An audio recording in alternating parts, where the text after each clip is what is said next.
Forced from their home just outside Lahaina as the flames closed in.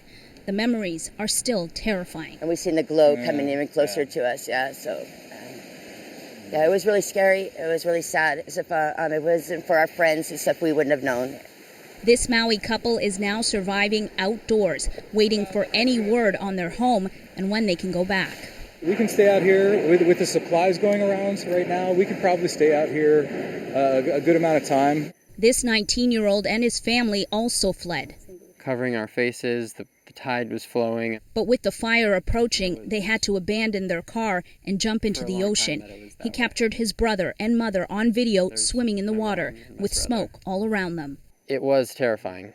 And there were a few times, like when we were in the car, when flames were on both sides of us, when even my mom had trouble swimming because she was so cold.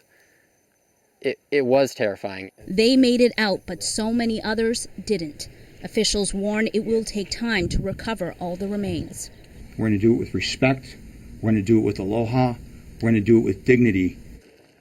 The police say so far search crews have covered about 3% of the disaster area. More National Guard members have arrived to take part in search efforts, with more sniffer dogs also called in. The fire's so intense, victims will likely need to be identified through DNA. If you've got missing family members, we need you to do the DNA test. We need to identify your loved ones. Meanwhile, frustration for some residents is rising as they try to gain access to the disaster area. Officials had opened the road to Lahaina at one point before closing it again. People angry to be turned away. This is my second day trying to get home. I lost everything. And I can't even get back home and to help my families out. But this couple, prepared to camp it out for weeks, say they understand why access to the town is still being restricted. I don't blame them for shutting it down again. I don't. You got to keep them out. They haven't even recovered all the bodies yet. I mean, you have to give them time to do that. Given that crews still have to go through so much of the disaster area, it's unclear at this point when this road will reopen.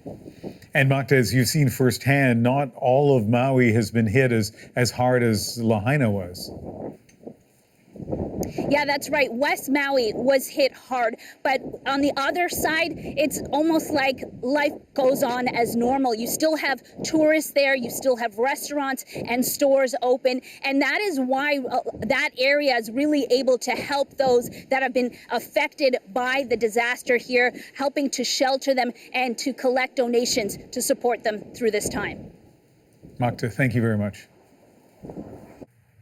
And while there is gratitude for the support coming in, there's also frustration at the slow pace of the government response and growing calls for tourists to stay away.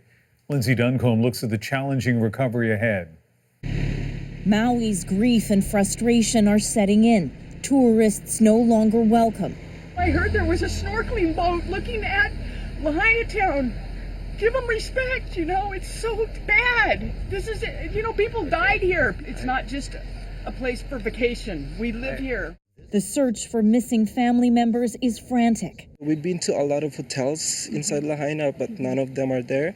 So we've been to police station, we called Red Cross, anywhere that we can find them, but nothing. At this stadium-turned-shelter, the grim task of trying to locate the missing falls to a volunteer originally from Canada. We talked to some elderly people that are looking for their families or their sister, cousin. They're 75 years old and you have no idea what happened to them. So you try to give them a little bit of hope.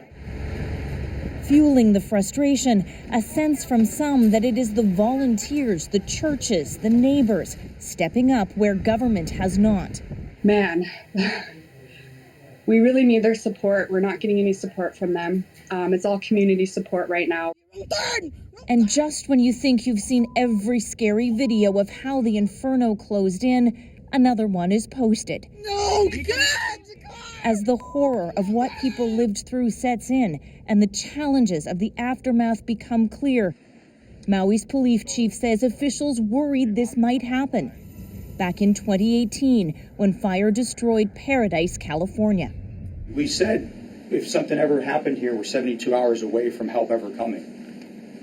And I think we proved that that's probably pretty accurate.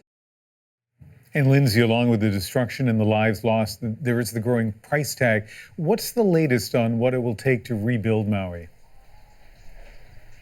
That it's going to be an astronomical number. You know, I was speaking this morning with some FEMA officials. They were on their way to Maui. They had also been on the ground at that fire in Paradise. And the very first thing they said to me is that rebuilding is going to be expensive. FEMA estimates that it could be $5.5 billion to rebuild Lahaina. And the president, we've heard from Joe Biden, say that the money will be there for the people and communities that need it. The reality, though, is that last month, FEMA was talking about how the emergency organization is in deficit. So paying for the aftermath here will be a challenge. Lindsay Duncombe in Honolulu tonight.